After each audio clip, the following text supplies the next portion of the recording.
Good afternoon, everyone. My name is Ahmed Absi. I'm the head of travel in Twitter MENA, here based in Dubai. It's a pleasure to be here. Thanks a lot for your time. I'm here to talk a little bit about how Twitter connects you to the travel audience and essentially brings those people to what's happening in the world. So bear with me as I try to walk around and read from the slides over here just to keep everything coordinated. But at any point, if you have any questions, at the end of each section, I'll pause to let you ask your questions. And then at the end of this session, we'll get a chance to catch up as well in person. So enjoy the show. A quick look at the agenda today. Okay, so I'll kick things off talking about what the platform looks like today. A lot of you may have used it in the past. Some are using it today. I'd like to give you a sense of what it looks like today and how we talk about the platform today. Then we'd love to, as marketers, we all care about the numbers. So I'd love to give you a sense of what kind of numbers are important to us and what Twitter looks like in terms of reach, etc. Then I'll showcase some recent best-in-class examples. Okay, things that I find interesting and the team finds interesting locally from here in the region. Okay, ones that we've worked on as a team. And then 4, we'll look at customer service and of course that really big buzzword these days, bots. How are brands using it? How are travel brands using it? And then finally, I'd love to end it with a case study. Okay, so before getting started, I'll put a question up here, which is, how many retweets will it take for 1 year's supply of chicken nuggets? Now, this seems like a hypothetical question, but it's not, because there's a very, very practical answer to it. I see some smiling faces. Who's familiar with the story that I'm talking about over here? A few hands up in the air, other hand in the back. So I'll set the premise, and I'll let the video do the explanation. This high school kid in the US sent a tweet to Wendy's asking them, how many retweets do I need to get for a year's supply of chicken nuggets? Very simple question. And Wendy's answered. And the video will do the rest of the talking.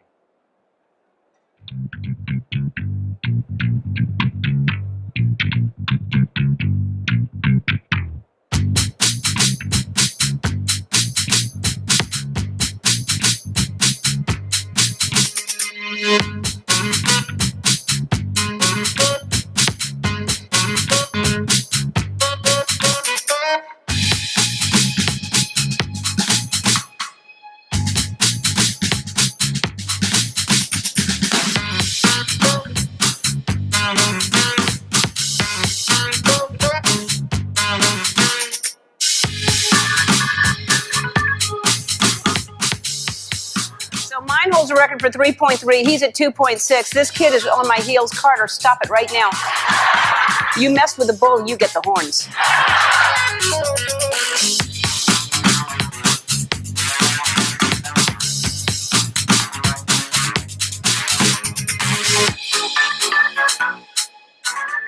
So this story is still happening right now. So if you're interested in retweeting and helping Carter reach that 18 million goal, just reach out to me afterwards. I'll show you the tweet.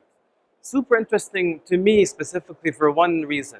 Okay, it's a true showcase of the true power of Twitter. For 3 reasons. 1, it allowed this young kid from the US who has no voice to actually have a voice to talk to a multi-billion-dollar company. That's the first reason. The second one is it allowed the brand like Wendy's to have a personality and respond to this one little user. And the third reason is it connected all these parties with a celebrity like Ellen. So Twitter becomes a true showcase of how brands, celebrities, and the average user can connect over one common goal. You see there's multiple celebrities.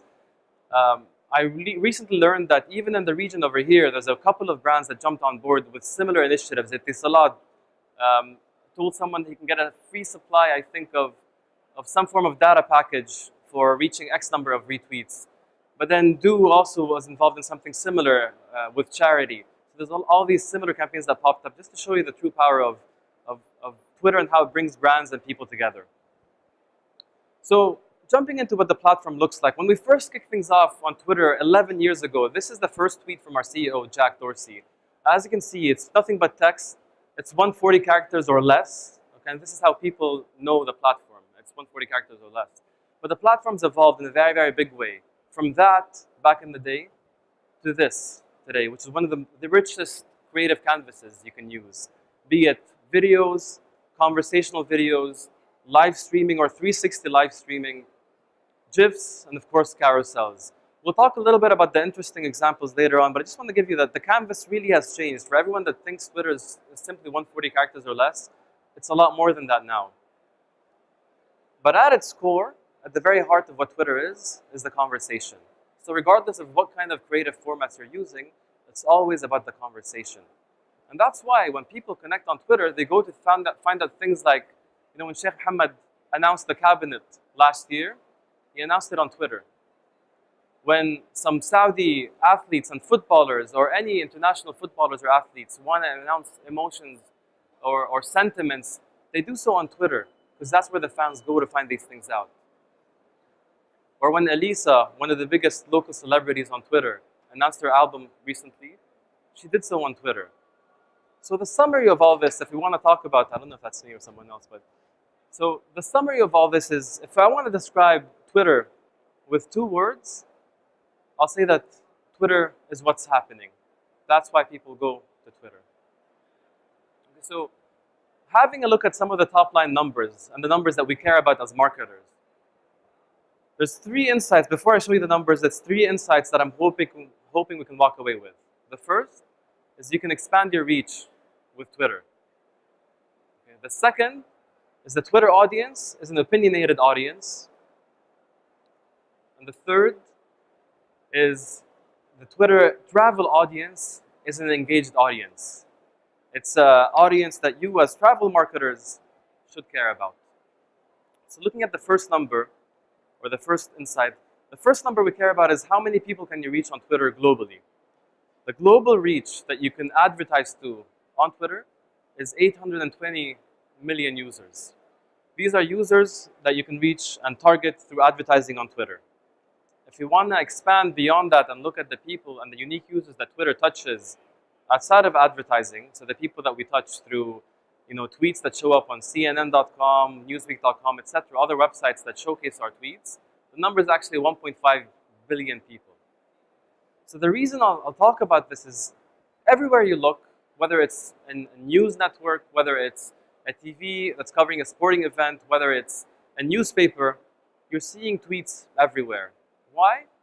Because Twitter truly is the place where you can read the pulse of the world and the different, you know, things that you care about in the world. So keep that in mind. Another important metric that we care about as Twitter is the daily active users. So our daily active user numbers have been growing over the last 4 quarters at an increasing rate. And the reason we show this is oftentimes we get asked, how is Twitter doing from a user perspective? As a marketer, when I run a campaign, I run a campaign for 3 days, 10 days, 7 days, whatever it is. It's usually not months. So that's why when we talk about user numbers, I think the daily active user number is the one that truly represents what marketers care about. And that number is very, very promising. Looking at the region specifically, Arabic is the 3rd most used language on Twitter. 2nd to, or 3rd to English and Japanese. And that goes to show you how important Twitter is in the region over here. And we can look at some of the GCC countries and Egypt. The volume of tweets in Arabic are much higher than tweets in English. In Saudi, it's 90% tweets in Arabic. In the UAE, it's 60% tweets in Arabic. And this is not typically the case when you look at other platforms. Okay, if you dissect it even further and have a look at some of the data and the kind of language that's being used, not only is it connecting you to an Arabic-speaking audience, it's connecting you to the local Arabs, the GCC locals, the nationals that live in the GCC, which is a very, very important insight for us. In terms of, I'll get to that actually in a second, but I'll show you one example that's funny to me is that Jack Dorsey, our CEO, tweeted this out during Ramadan last year. And it's congratulating Muslims for the coming of the month of Ramadan. This is his 2nd most retweeted tweet ever, only 2nd place to his 1st tweet ever, which is the 1st tweet on Twitter ever. Goes to show you how engaged the Arabic audience is on Twitter. Very, very important insight for us. So going back to the daily active usage, in the UAE and Saudi, and you can see the same kind of behavior in the GCC, the user, 60 to 70% of users in those markets are coming back to Twitter on a daily basis. Again, it's a very high number of daily active users. Okay, but why are they coming to Twitter? Okay, if you ask yourself that question, why do people actually open up the app and check what's happening on Twitter? It's because it connects them to the world that they care about. Whether it's fashion or travel or news or celebrities or athletes, whatever it is, they can find their latest information on Twitter. Okay. So that's the first insight. You can expand your reach through Twitter. The second one is that the Twitter audience is an opinionated audience. It's an audience that actually loves to speak their mind. I'm sure everyone in the room over here that knows of the audience in MENA, very opinionated audience, but I'll show you what that means practically. The Twitter audience is 1.6 times more likely to share an opinion than non-Twitter users.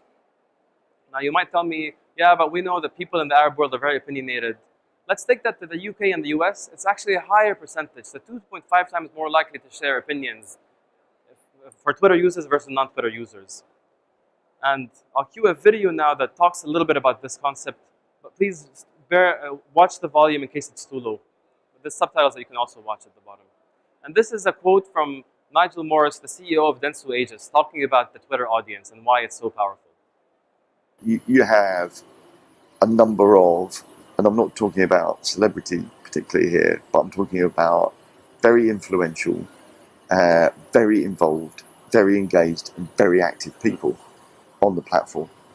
What you also got is they are acting increasingly live, and increasingly they're part of and amplifying life and events. So actually, when you actually break it down, your superpower is actually culture. So we say that Twitter connects people to the people of mass influence. We already talked about this. But why should you care about, as a brand, why should you care? Because Twitter connects brands to the influential masses, the everyday Muhammads and Michaels and Jacks and Ahmads and everyone else that actually matters. Because I'm so opinionated, I have a very big chance of influencing what people think about your brand because I am vocal as an average everyday user of Twitter. So keep that in mind when I say Twitter connects brands to the most influential and receptive mass audience in the world. That was the second insight. The third insight is the Twitter audience is an engaged travel audience, and this relates to us directly here in ATM as marketers. If we look at various travel segments that some care about, and these are just examples of segments that you can reach on Twitter, whether it's milestone romance segments or family memory maker segments, etc., the reach is massive. We talked about the reach outside of these segments, but even within the travel segments that you care about, it's actually quite a wide reach. And if you look at the reasons why the travel audience, here we're simply talking about people that are following travel brands. The reason they follow travel brands, 50% or more will say that they follow them because they actually like the brands. And that goes back to the point where if someone's following you because they like you or they're open to hear what you have to say, there's a chance that you can influence how they talk about you. And that's where the word of mouth element comes into play. If you can influence them to speak about you, they'll either say good things or potentially bad things. And here's a chance to play the story or direct the story in the direction that you want to go. So we'll say it's a place where your brand can have a personality, and a personality that shines. Next, again, looking at the travel audience specifically, actually close to 50% also follow brands to find out about promotions and offers, which is interesting to me. When I open a lot of digital platforms, typically advertising to me is very intrusive. I don't like to see advertising. But here the travel audience is telling you, you know what? Tell me what you have. I'm going to follow you, but tell me what kind of deals you have on offer, what kind of discounts you can get me. It's interesting for marketers because you can communicate things that will push them further down the funnel. Okay, and what kind of action are people taking when they see travel content on Twitter? They'll take action both online and offline. As a simple example, if someone sees travel content, 37% of those people will perform a generic search on Google or Bing or what have you. 26% will purchase the service online. So it goes to show you 1/4 of the people that are seeing travel content on Twitter are actually taking action online. Offline, you'll have 27% of people that see travel content on Twitter will go and talk to someone about it offline. Again, it's a chance to to talk to and leave an impression and impact on a very impressionable audience. So you might ask me, what's the reason for that? And we did a research with the collaboration of Dentsu Aegis, looking at two variables: attention and engagement, and information processing. These are mental variables that show you what kind of impact people have and what kind of attentiveness they have while seeing video ads on Twitter in white, YouTube in red, premium video in yellow, and TV. And across both variables, Twitter outperforms them. I mean, I stopped and I asked myself, what could be the reason why people are actually having a bigger impact when they're seeing ads on Twitter? For my own personal use of Twitter, I open Twitter, Facebook, and YouTube every single day. It's something that I do on a normal basis. And when I open Twitter, and I do it maybe 6 times a day, I want to check out what's happening in the world that I care about, be it news, or politics, or sports, or advertising, or tech, etc. I care about these things, and I'm opening my mind to receiving this information. At the same time, almost every night I'll open YouTube. When I open YouTube, it's a very different mindset. I want to tune into a show that I care about, and I want to just kick back and enjoy it. Again, think of the mindset that the user's in.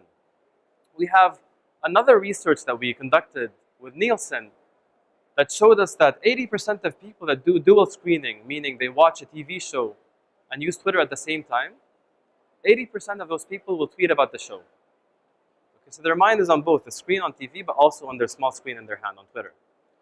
But then another interesting one is those people are 62% more likely to recall an ad that they saw on TV. Here we're talking about TV advertising. If someone's engaged on Twitter and watching TV, they're more likely to recall an ad that they see on TV.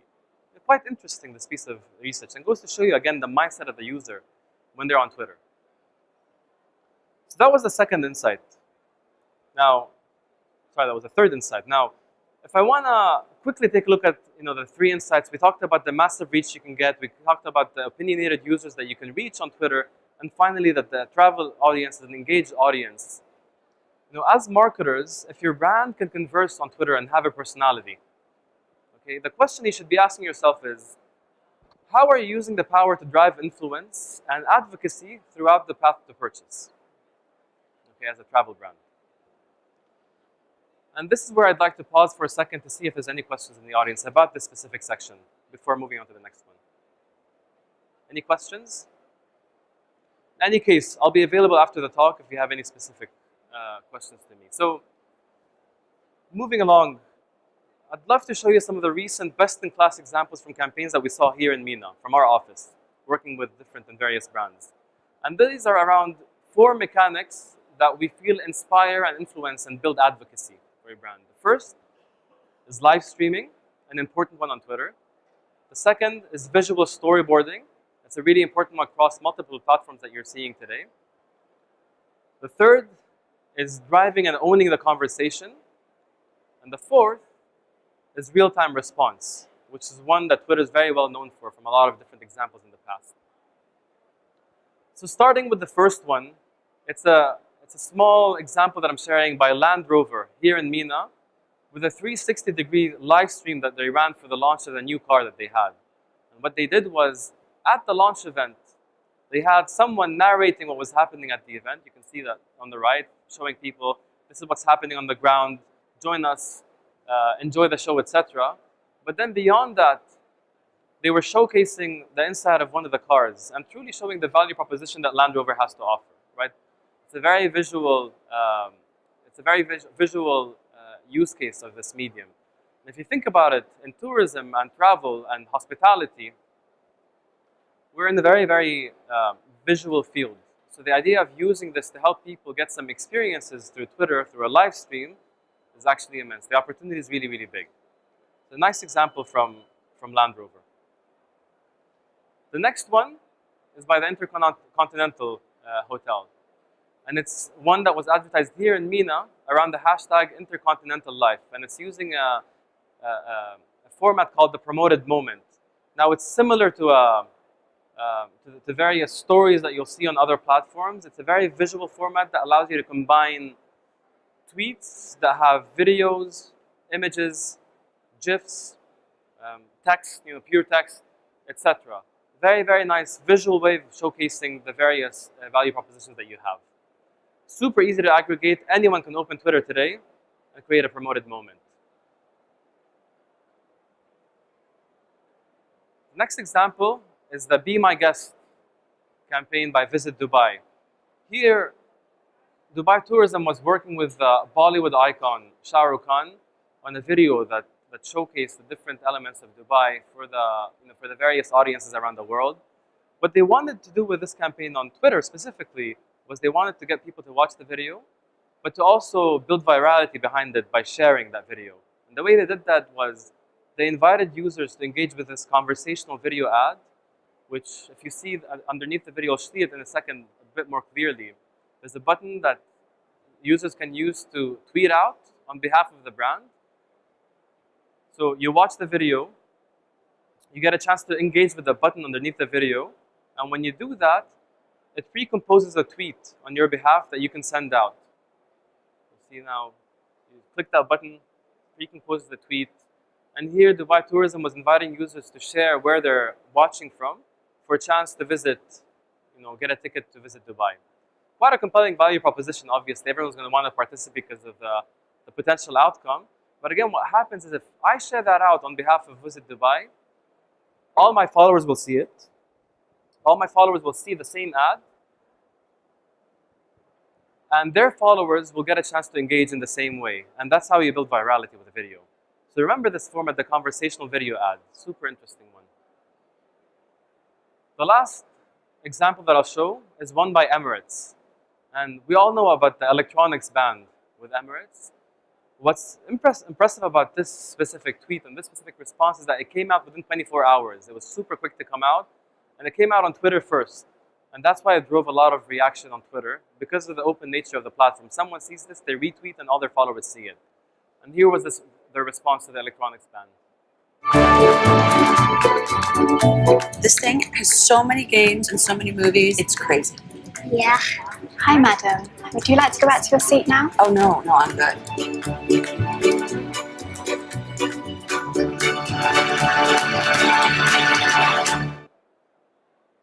Pretty clever, actually. It was one of the first times that I saw Emirates, actually showcasing personality on social media.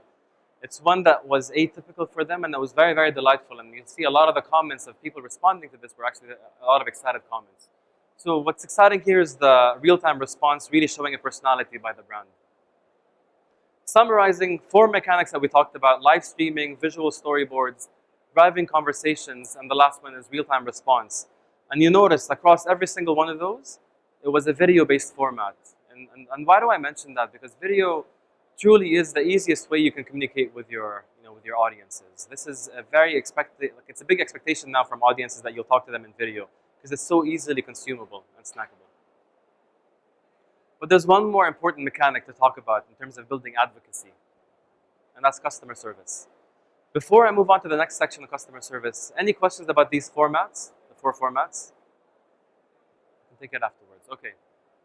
So, talking about customer service, and of course, the big buzzword, which is bots. My laptop's stuck. We'll give it a second right now. So, it's something that we keep getting asked about by a lot of clients is how can we activate on Twitter through bots? The reason is people have a natural tendency to move, to Twitter when they want to complain about something. Why? Because it's out in the public and they feel that if we talk to a brand out in the open, they're going to want to respond to them. And that's very, very true. There's bad things about that, but of course there's a very, very positive potential outcome coming out of it. So if you look at the number of social media interactions when it comes to customer service, this is all of social media. There's over 50 million interactions for customer service per month, which is huge. Okay, and this is only in the US. If you look at, and we have similar numbers over here as well. If you look at the growth of Twitter customer service interaction on a year-to-year basis, it's over 90%. Gives you a sense of how important a channel it's becoming as a customer service channel. And the reason is it's very, very cheap. It's an easy way for people to communicate. And if you look at normalized data, a phone call on average will cost a brand $6 for an interaction. Email would cost $3.75, a bit cheaper, but it's not as cheap as social media. This is all normalized numbers, right? So for every $6 that it might cost you to respond to someone by phone, it's costing you $1 by social media. So this is all of social media, customer service interaction. Quite interesting, and I don't think it comes as a surprise. Okay, if a brand is set up correctly to respond to people through social media, which is super interesting, it's a lot less time wasted because the clarity is instantly there. All the context is instantly there in text.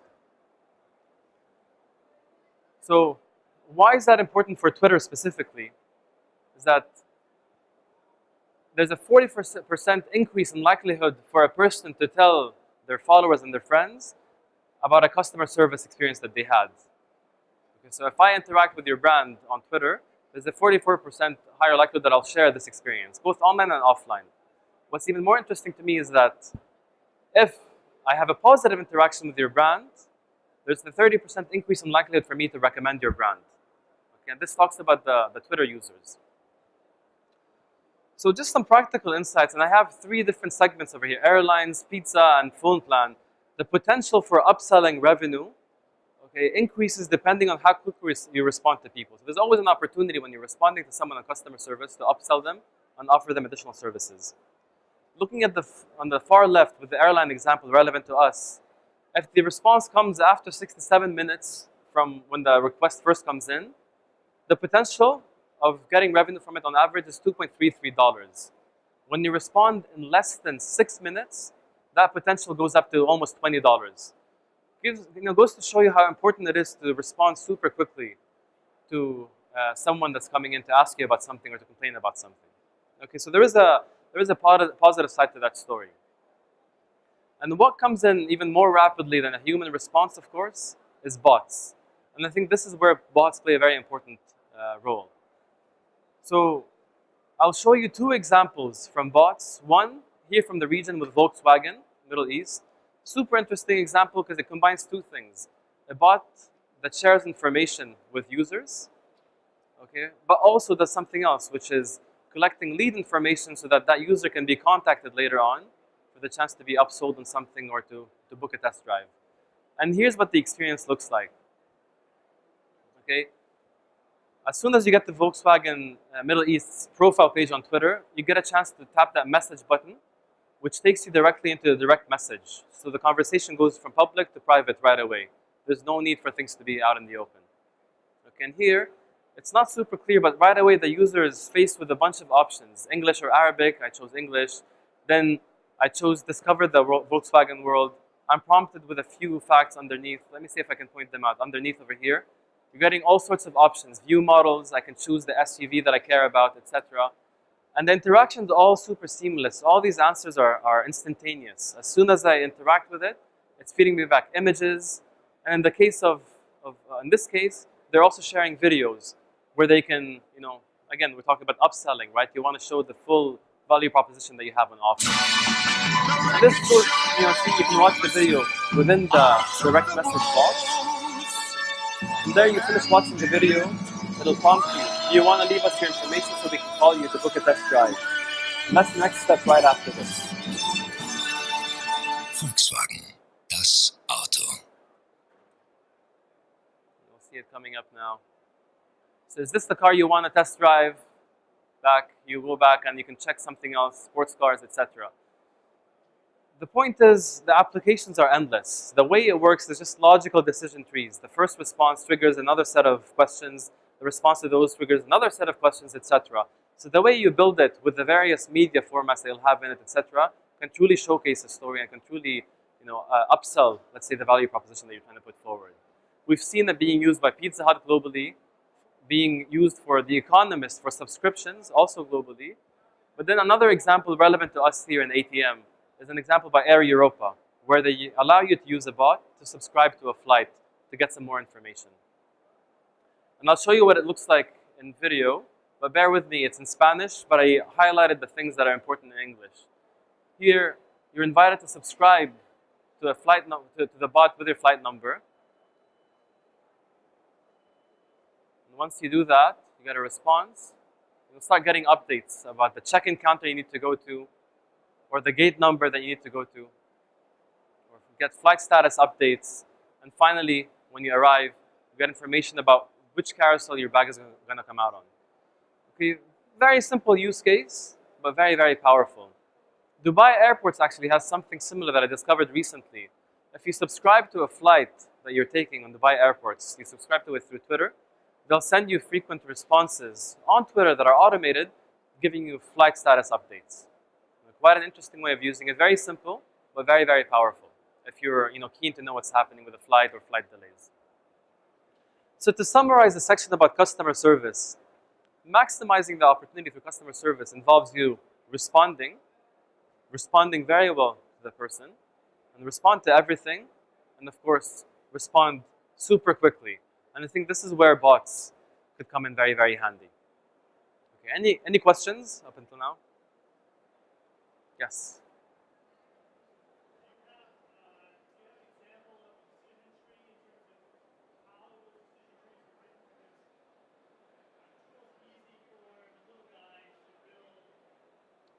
Tree so that I can build my own check. So the question was about if we have examples of a decision tree and what that looks like. I don't have them handy with me, but I can definitely get to the answer. So let's connect right after this, and then we can talk about it a bit more. I saw another hand go up. Any other questions about this? There's a microphone there. Is this a paid feature or? So this is not a paid feature on Twitter. It's accessed for free. But typically, to build these mechanisms to respond, it's done through an API, which a third party can build for you. And that's attached to a cost. So let's say the 1.0 is free, and you can easily set it up yourself on Twitter. But then to get into more advanced setups, such as the ones you saw for Volkswagen, it becomes a paid feature. Not a paid feature for Twitter, but you'd probably work with a third party that can build it for you, unless you're doing it in-house. Okay. Anything else? Yes.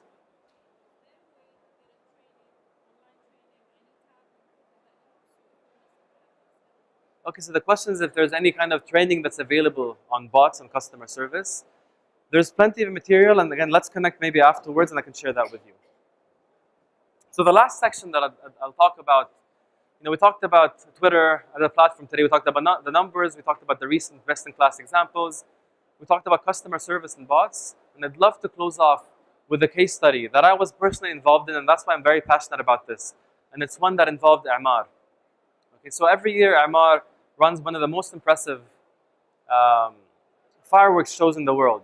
And every single year, they amaze the world with what they're doing. And this year, Emaar came to us telling us they want to do two things. They want to use Twitter to drive as much eyeballs as possible on their fireworks event. And two, they want to own the online conversation about this event that they have. So we were delighted to hear this because actually this is one of the areas where Twitter truly shines. It's a place where Twitter can truly showcase to the broad reach that we talked about earlier, something that's really cool that's happening on the ground, but also the conversation lives on Twitter. And that's why we told them, hey, we have a solution just for you. And we managed to give them access to a very custom feature that no brand had ever had access to before, which is the global Twitter live stream, which essentially the experience looks like this. You have a live stream that shows up atop the conversation, and you'll see, you watch what's happening from anywhere in the world, amazing quality, what's happening on the ground through professional broadcasting. But then underneath, what's interesting is all the conversation that's related to hashtag #MyDubaiNewYear was showing up underneath.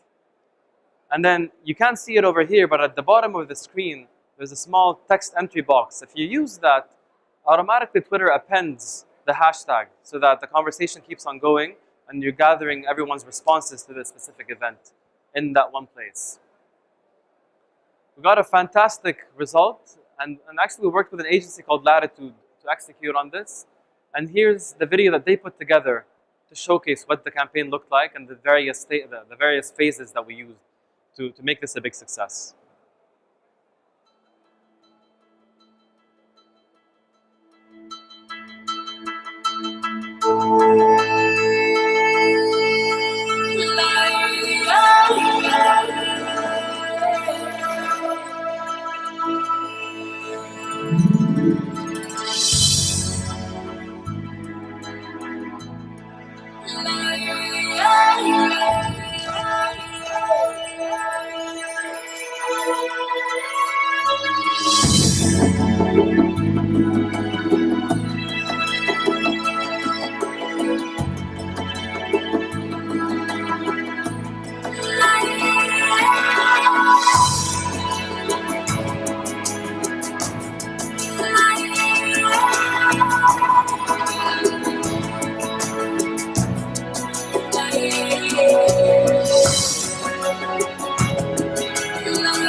So, very interesting. I was very excited about this campaign because it was a world first from the Twitter perspective. No one else had used that product as a brand to showcase an event of that type before.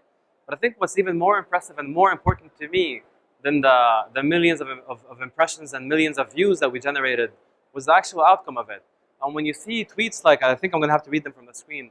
When you see tweets from people saying, I've been watching the My Dubai New Year campaign for the past half hour, and all I can say is, I really wish I was there. Among other tweets, you know it was a job well done, and you know that you truly impacted people to generate that desire to visit Dubai and get them to dream about coming to Dubai. Thank you.